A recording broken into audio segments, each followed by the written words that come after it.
If you look at India and Pakistan, they were going at it. 7 planes were shot down. 7 brand new, beautiful planes were shot down, and they were going at it, 2 big nuclear powers. If you look at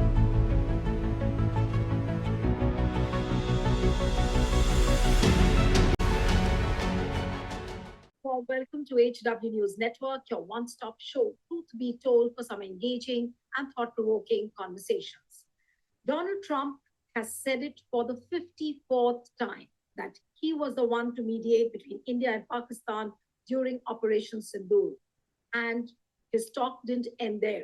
This time he said that 7 planes were shot down. And I'm going to quote him. He said that 7 beautiful, brand new planes were shot down during Operation Sindoor. Now, this is the trickiest subject about which neither Prime Minister Modi ever breaks his silence, neither the people from the armed forces. They are tight-lipped because of the national interest element and because of the national security issues as well. So what we're trying to understand is that why is Donald Trump repeatedly saying this? No, knowing very well that all this is coming at the cost of Modi's political constituency. Now, say, for example, Rahul Gandhi's tweet, and that was quite a hard-hitting one. Trump is insulting Modi in country after country. Latest is South Korea. Repeated that he used trade to frighten Modi into stopping Operation Sindoor. Said 7 planes were shot down. Don't be scared, Modi ji. Find the courage to respond. So look at this tweet by Rahul Gandhi, and similarly, Jairam Ramesh has also questioned on the same line, giving account that this was the 54th time that Donald Trump has said this. Now, what I want to understand today is that why is Donald Trump repeatedly doing this? Is he deliberately trying to put pressure on Prime Minister Modi? Joining me this evening is a very special guest, international affairs expert, Dr. Muqtadar Khan, who's an Indian-American academician and a professor in the Department of Political Science and International Relations at the University of Delaware. He has his own YouTube channel as well, which is called Conversations. Thank you, Dr. Muqtadar. It's wonderful to have you on the program. I think it was in April when I had interviewed you last for this channel when we met in Hyderabad. And now, today we are interviewing you. But the trickiest question is that what is Donald Trump thinking?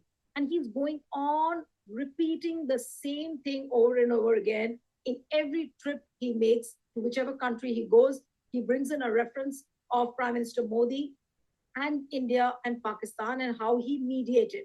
What is he trying to achieve? Thank you for having me, Neelu, and hello to all of your viewers. There are several things that Donald Trump is trying to accomplish. One is that he desperately wants to win a Nobel Prize.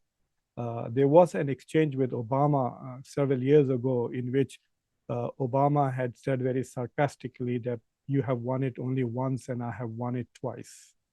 So now Trump has also won it twice, but where Trump falls behind is in the fact that he does not have a Nobel Prize. So Trump, I think, has some kind of a complex with Obama and he wants to overcome. In fact, many people argue that the reason why he went after Harvard is because Harvard accepted Clinton and Obama's daughters, but not Trump's son.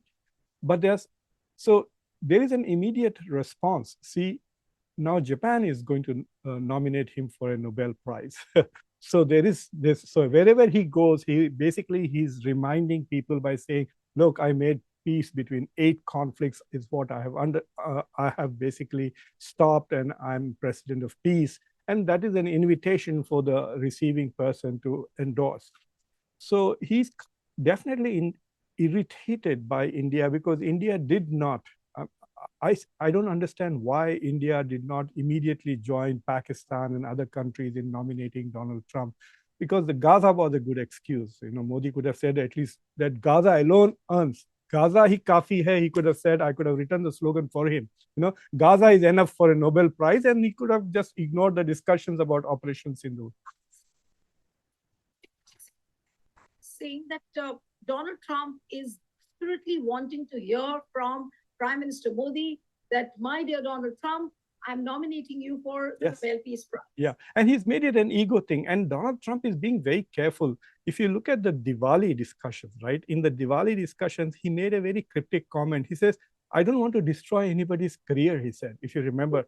So Yes. people were wondering, like, whose careers? In Pakistan, Asim Munir's career is not dependent on public opinion. So it has to be Modi, whose career is dependent on what? So I have a feeling that the Indian government has been a bit more frank with Donald Trump and said, look, if you keep putting this pressure, then Modi cannot respond because it is going to really destroy Modi's image as, you know, the one with 56-inch chest and a macho foreign policy. All of that will be undermined, and the opposition will destroy his career. I think that is what he has been told either by J.D. Vance or even Tulsi Gabbard, or someone has told him that. But he's escalating. It's not just that he said it 54 times. He has escalated. This is the first time he says 7 new shiny planes or something, right? Who has new planes? Who has new planes? It is India which has new planes, the Rafale that India has taken recently. Pakistan has not received any new jet fighters in a long time, unless he's saying that JF-17. Yeah. Trump given the biggest headline for India, because so far for the last 6 months, I think it's almost 6 months now to Operation Sindoor, and not once we have heard about any statement about how many jets were down or how many planes were down during the Operation Sindoor. And this is for the first time that he makes a mention of 7 brand new, beautiful planes. So he has said many planes in the past, right? So I don't think that all 7 are India's. There is no doubt. He has been told that overall 7 planes have been lost. And I think that the Indian people in the Air Force and others have acknowledged indirectly that there were losses in the first 1 hour of the thing. You know, what is also interesting from a military perspective, that the first 1 hour of Operation Sindoor was the biggest air battle since World War II. There were about 120 fighter jets. So people like me and other scholars should be given the opportunity to study this, because it has a lot of implications for future military doctrine. But I think Donald Trump is also threatening Modi and saying that if you say anything negative to me, I will then tell them whose planes were shot down. And if Donald Trump starts saying that India lost 3 planes, 4 planes, or 5 planes, then I can tell you this much, that except for 40% of India, the whole world will believe him. People don't seem to think that when Donald Trump says that, they know that America has intelligence. Not only does Pakistan share intelligence with the US, American government officials, especially in the Department of Defense, want as much knowledge about this, all the battles that go on, because it gives them an opportunity to assess Chinese technology. Like, how good were the JF-17s? How good was the S-400 from Russia that India was deploying? So I'm sure the Defense Intelligence Agency, which is bigger than the CIA, the DIA is bigger than the CIA in the sheer size of it, they are all over this battle collecting as much data as possible. I will not be surprised if Donald Trump knows more about what happened in Operation Sindoor than even Modi does, because he has direct access to intelligence from Pakistan also, which Modi does not. Right. What you're pointing out, I was just about to ask you that is this a tactical positioning by Donald Trump, whereby he keeps on telling Prime Minister Modi that, look, if you don't listen to me, or if you don't agree to my terms and conditions, I know much more than what you know, and I can reveal it anytime. Is that the message he's trying to hammer in with his speech? I think someone should give him that song, that chup chup kare ho zarur koi baat hai. You know, I think that is what is happening with Modi. Modi is avoiding meeting Donald Trump. So, for example, Modi did not go for the UN General Assembly meeting. He did not go for the Sharm el-Sheikh meeting that he was invited. He skipped Kuala Lumpur. In fact, there was so much chatter here in Washington that in Kuala Lumpur, the 2 parties would announce a final agreement between the India and the US bilateral. But I also think that Donald Trump, you know, besides trolling India just for the fun of it, he has realized that he can troll India, the whole country, by just one tweet, and he's doing that. But I think he's using this pressure of Operation Sindoor to gain advantage in the trade agreement.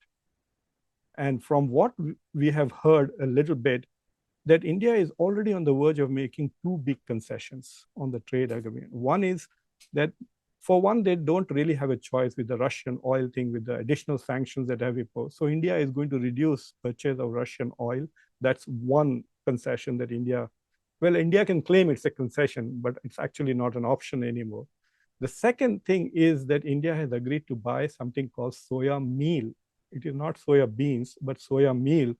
Soya meal is from soya beans. If you extract soya oil, what is left is soya meal. In the US, we use it to feed poultry and other animals. In India, I don't know what they're going to do with soya meals, but they're trying to say, okay, we can reduce the deficit if you buy soya meals, and this helps your agricultural segment. So I think I think Prime Minister Modi is thinking that as it is, once the deal is announced, I think India is also not interested in announcing the deal before the Bihar election, because the moment it becomes apparent that India has made concessions to Trump, Narendra's surrender will become a big slogan. So that slogan will come back into play with credibly. So I think we might see more progress after the Bihar elections, in my opinion. But yeah. After Bihar elections, like what you have said, Modi's political credibility has already gone for a toss. If you look at the graph for the last 6 to 8 months, or what has Donald Trump really done to Prime Minister Modi and his image? So he has done several things. So for example, he has marginalized Modi. So for example, if you look at 2023 was the best year, I think, diplomacy-wise for India in a long time. It was G20. During the G20, Biden and Trudeau confronted Modi with all the Pannogate-related issues, but they didn't leak it to the press because they didn't want to spoil Modi's G20 or India. So out of respect for Modi, so Modi had this importance. He came to Washington, gave addresses. So he was all over the place. If you notice, he was at, and now suddenly, where does Modi go? Modi goes to Trinidad, goes to Ghana. His level has come down. He's avoiding some of the biggest venues.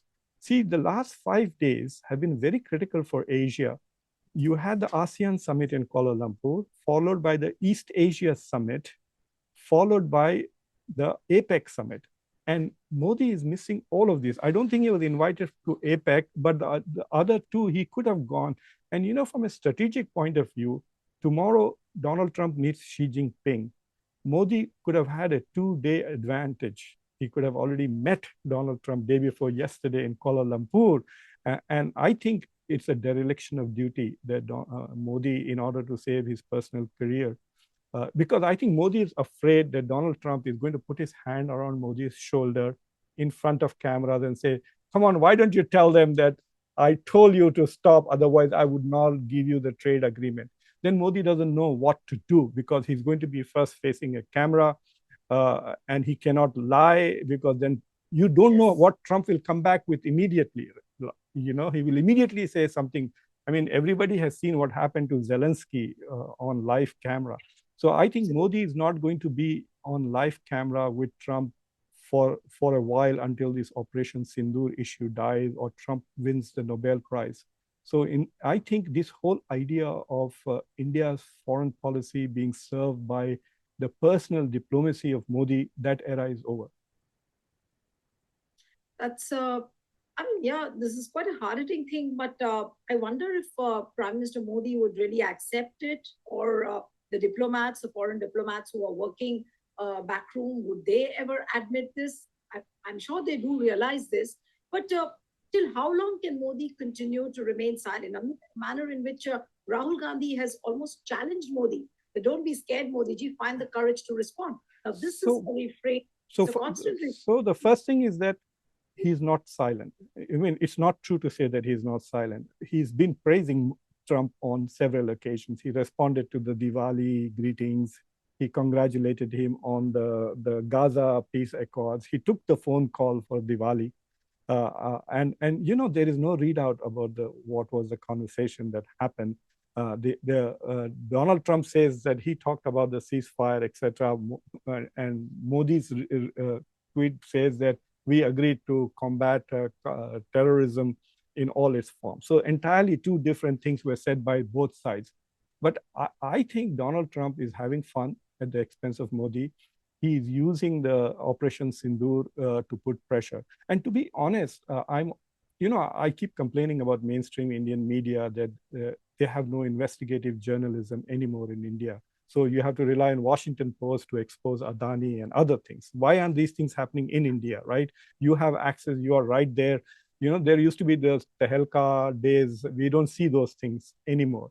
That's one thing that is happening. But the second thing is that in India's the strategic community is also very quiet. They are unwilling to discuss what has happened with India's military, because the rest of the world, I'm sure everybody has international access, right? Important professors in India are talking to professors in other fields, and they know that most of the world has accepted the fact that Pakistan overachieved during Operation Sindoor. And that is why there were so many changes. Now, I have an article coming out in a couple of days. We can talk about that later when it comes out. So, for example, Kuwait, after 19 years, started reissuing visas to Pakistanis. So Saudi Arabia said, oh my God, if they can stand up to India, then they can stand up to Israel. So let's have a defense pact with Pakistan. And then the Qataris are giving $3 billion and so on and so forth. So why would the entire world, including the United States, suddenly elevate Pakistan after Operation Sindoor? Because whatever the truth is, in their estimate, Pakistan overperformed and India underperformed. And there is no doubt about that at all. Means that Trump is looking at Pakistan as a more viable option than India. In fact, Marco Rubio just 2-3 days ago, he said that, the friendship with Pakistan doesn't come at the cost of India's friendship. But if you look at the conduct of Donald Trump, what he says in public, he ultimately ends up embarrassing Modi now and then. No matter whether he accepts it or not, but he ends up heaping lavish praises for Pakistan, and he ends up embarrassing Prime Minister Modi. Not only that, Marco Rubio is the furthest away from Trump in terms of foreign policy. Everything that Trump says, Marco Rubio, sugarcoats it. But J.D. Vance does not. They're very clear. These two are, I think, the front runners of U.S. foreign policy. So in a way, what Marco Rubio said is giving India a taste of its own medicine. For example, India keeps saying that we believe in strategic autonomy. We will have relations with China and we will have relations with America. We will be part of the Quad and we will be part of the BRICS. So that is what Rubio is saying. This is not a zero-sum game. We need India for certain things. We will reach out to India for those things. We need Pakistan for other things. We will reach out to Pakistan. But they also realize that by elevating Pakistan, it gives America another leverage against India. So that is a worrying thing. But if you notice, one of the things that people are not noticing is that not only is Prime Minister Modi in hiding, so to speak, from major events now, but also the status of Dr. Jaishankar has diminished significantly. Nobody is talking about him, and the speech that he gave in Kuala Lumpur, on one of the shows, I actually read out some of him verbatim what he said. He's saying platitudes, meaningless platitudes. As if it's like a professor who has not prepared for his class is just, saying general things which cannot be contested, but nothing very specific at the ASEAN summit. And I think that suddenly you find that that foreign policy, which had sort of become the strength of Prime Minister Modi and BJP, has suddenly become its Achilles heel.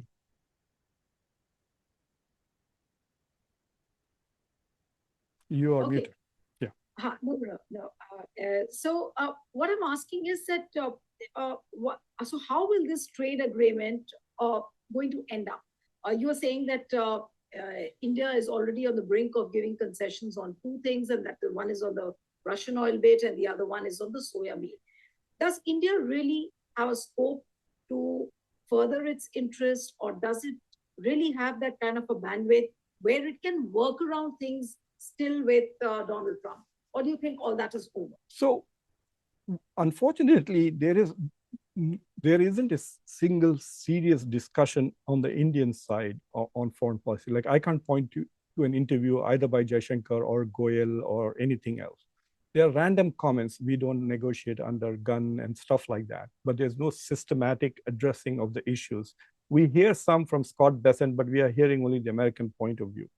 But what people are not realizing is, let me give you an example. There was an article, I think, about how in Tamil Nadu, many garment manufacturers have gone out of business already because they're not getting this. So people who had moved from, say, UP and Bihar to Tamil Nadu to work in garment factories, which was making undergarments, have now left Tamil Nadu, moved to Karnataka to become construction worker, laborers, mazdoor.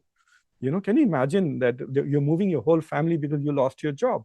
So already that 50% tariffs, and Nilu, it's not just 50%. In specific cases, it goes up to 64% tariffs. So like the carpet factory in UPs, they are completely shut down. They're not getting any orders from the US. So people have lost their jobs already. What people don't understand is India's delay of getting a deal with Trump and reducing the tariffs is already doing damage to a lot of people who are losing their businesses, especially the small scale and medium industries are losing their jobs and they are losing their orders. And there has been no redirection. Like China has redirected its exports incredibly, but not India. And there's no accountability. Like people are saying, like, what is this delay? Don't you realize if you delayed another quarter, can you imagine the damage it is going to do? So whatever you're exporting is at 50%. In fact, the number that is being quoted, if there is an agreement, is that India might get something like 15 or 16%. So imagine, why are you delaying going from 50% tariffs to 16% tariffs? Save 34% and save jobs and businesses. And I think that at least people like Rahul Gandhi and Ramesh should ask this question very specifically as to that how much does it cost India in loss of trade with every day you delay an agreement with the United States? Yeah, that's a significant question. But for now, they are just harping on whatever Donald Trump says every now and then. So they pick on whatever he has said and they tweet, this is how what's happening. And Jairam Ramesh tries and keeps account of like how many times he's spoken about mediation and what has happened in Operation Sindoor. But coming back to this 7 new brand new beautiful planes, this particular phrase and the adjective which he has added, does it now totally point fingers to the fact that India lost 7 planes, or is it something incredible? And that's a statement which should be taken with a pinch of salt, what Donald Trump has said about the planes. So my perception is that he's threatening Modi by saying that if you come back with any nasty comment, I will say that India lost 7. Or I will tell you how many India lost, because the Pakistanis have not claimed 7, they have claimed 6, if you notice. So if the Pakistanis are claiming 6, and then which is the 7th one which was lost, right? Is that the one that India claims is shot down, especially an early warning aircraft? And India's Air Chief Marshal also messed it up. Like 3 months later, he suddenly wakes up and says, we may have destroyed 6 aircraft, this and that. And especially, I mean, let me tell you this much, that if you're going to lie, don't lie about F-16s, because here we know exactly where each and every F-16 is. So yeah, you could have claimed that Pakistan lost 12 JF-17s or anything like that. But I think that Donald Trump in the first 20 times that he said, he never mentioned the loss of jets. Then he started mentioning specifically. And that is a provocation, because it's not a big deal to lose 5-6 aircraft. Russia has lost literally hundreds in its war against Ukraine.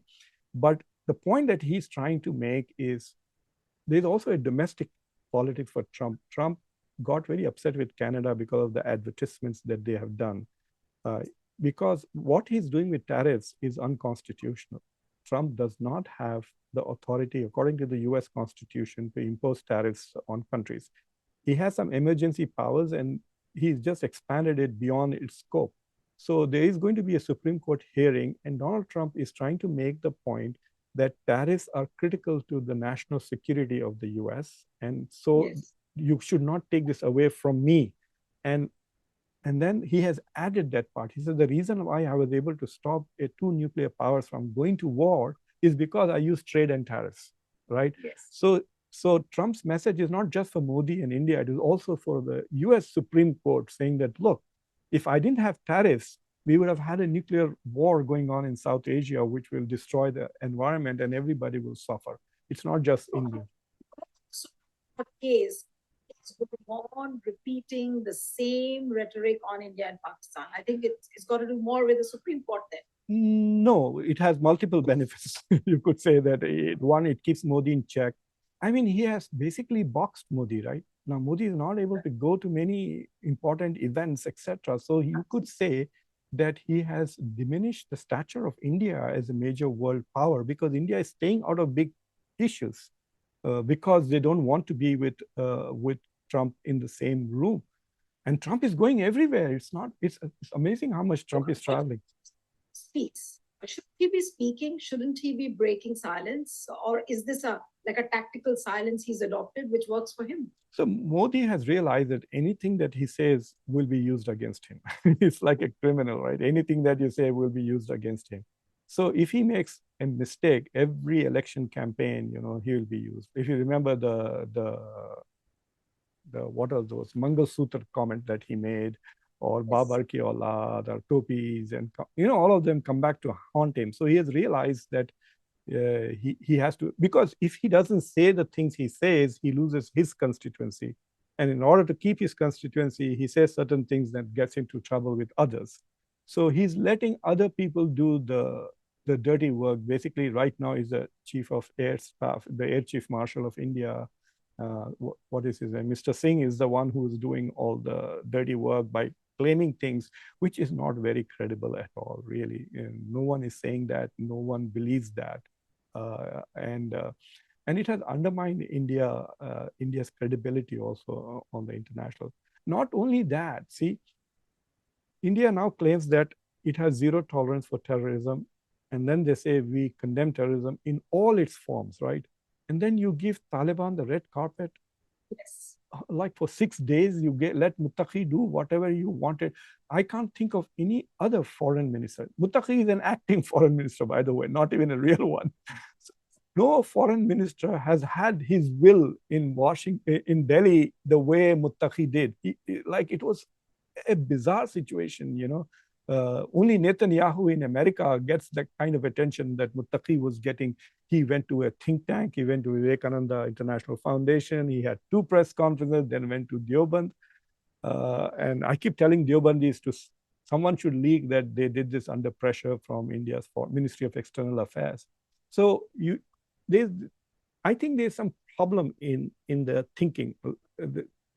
To give you another important point, India keeps saying that we want to keep India-Pakistan issues bilateral. We don't want to get anybody else involved. And then India sends a multi-party parliamentary delegation to 36 countries. India was making it a multilateral issue by inviting everybody, other countries, to opine on what happened between India and Pakistan. If you want to keep it bilateral, keep it bilateral. So there is some profound inconsistencies that are happening in India's foreign policy now that we didn't see a year or two ago. I'm also very curious about knowing what is, like you were mentioning about the emergency powers which Donald Trump is using. There's a whole lot of reports which say that he's trying to seek a 3rd term, which apparently the speaker has said that it's legally not possible, constitutionally not possible. How far do you think that Donald Trump can really move forward as far as his 3rd term is concerned? He can do bizarre things, but will he be permitted to do this?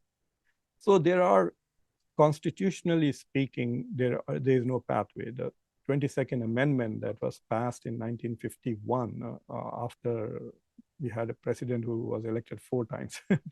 So the FDR. So what we have done is that we have made it very clear. If you read the Amendment 22nd, it very clearly says you can't have a 3rd term. But there are cute ways that Donald Trump also didn't like it, that he runs as a vice president candidate. And then So if someone wins as president, why will J.D. Vance then resign and make Trump the president, which is kind of a very silly thing, right? If J.D. Vance is nominated as a Republican nominee, he might just turn around and not nominate Trump as his vice presidential candidate. That's one way. The other is that he gets elected to the Congress and then becomes the Speaker of the House. And then the president and the vice president resign for him. This is a bit too much. Only Steve Bannon, the MAGA strategy thinker, is insisting on this. And unless they try to change the Constitution, they can repeal the Amendment 22, but it will take a long time for the process itself. Trump probably will be in his late 90s. Yes. So it's not going to happen. The only thing is that if you notice, Putin accuses Zelensky of being illegitimate ruler of Ukraine because they have not had elections. So Zelensky said in Trump's presence that the reason why we have not had elections is because our constitution says when we are at war, we can't have. So Trump said, oh, that's a good one. So would you go to war in order to not have elections? That has never happened in the US history. So I think this is just chatter. It is just to drive liberals and Democrats crazy. But I'm not very sure. Plus, he also in the same interview said that we don't need me. We have very good people. Unlike the Democrats, we have J.D. Vance and Marco Rubio who are ready to go. So he's not worried. He thinks that the MAGA agenda is now so deeply embedded in the Republican agenda that there are more Trump-like people in power now than there ever were. So I don't think there will be a third term. One last question before I wind up the interview, Dr. Khan, and that is... let me just share one point quickly. Yesterday, yes. 4 Republicans voted with Democrats in the Senate to basically say that Trump's tariffs on Brazil are unconstitutional and illegal. So he lost 52-48 in the Senate. So already you can see that some Republicans are becoming a bit more uncomfortable with his tariff agenda, etc. So they will not allow him to violate the Constitution. That's the point. Right.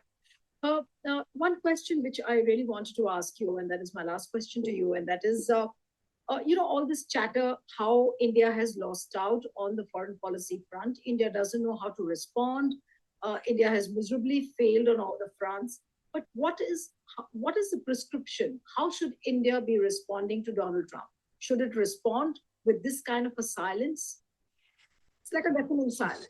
So the problem is that they are victims and prisoners of their own previous rhetoric. Like, how often have you heard that they have personal charisma and personal relations? My friend, all this rubbish, no one is going to compromise their national interests because their friend is the head of an opposing country. So India has done a lot of that. They have promoted Modi at the expense of India's national interests a lot of times. So now they don't know what to do, because to promote India's national interest, it is very clear what they need to do. But they are also struggling to protect Modi's image. And that is where India is suffering from a cognitive dissonance. Prime Minister Modi the problem with Prime Minister Modi is that either he will have to lie and say we lost no jets. Unfortunately, like if you go to Wikipedia and look at the casualties in the last war, Kargil war between India and Pakistan, you notice that India honestly acknowledged how many Indians were killed. Whereas Pakistanis not only hid the fact, but there are some cases where they have not even collected the bodies of their own soldiers because they wanted to hide the fact as it. So India, if it could acknowledge that it lost, why has India given up that tradition? India is a democracy. It should have come out and said very clearly. In fact, the Chauhan character, the whatever, CDS, Chief of Defense, whatever, in Singapore, he said very clearly that we made mistakes in the first few hours, and then we corrected ourselves and we came back and did. And the mistake was that India was, I don't want to go into detail, but what India should have done was first taken out Pakistan's air defense system and then attacked. And because they didn't take out Pakistan's air defense system, they lost 2 or 3 Rafale and 3 jets. That was the correction that they made the second time when they attacked Pakistan's air defense system, and Pakistan then became defenseless, right? India then destroyed many of their military bases, etc. So Chauhan has more or less acknowledged that the first day, which is the night of the 6th and 7th of May, didn't go well. So Modi should have acted on it, or he should have used, the defense minister, and I mean, he could have compromised Rajnath Singh and said, go out there and tell them the truth. So tricky times for India and also for the world, as long as Donald Trump continues to conduct himself like this. Thank you so much, Dr. Khan. It was a pleasure having you on the program. Thank you very much. Thank you very much.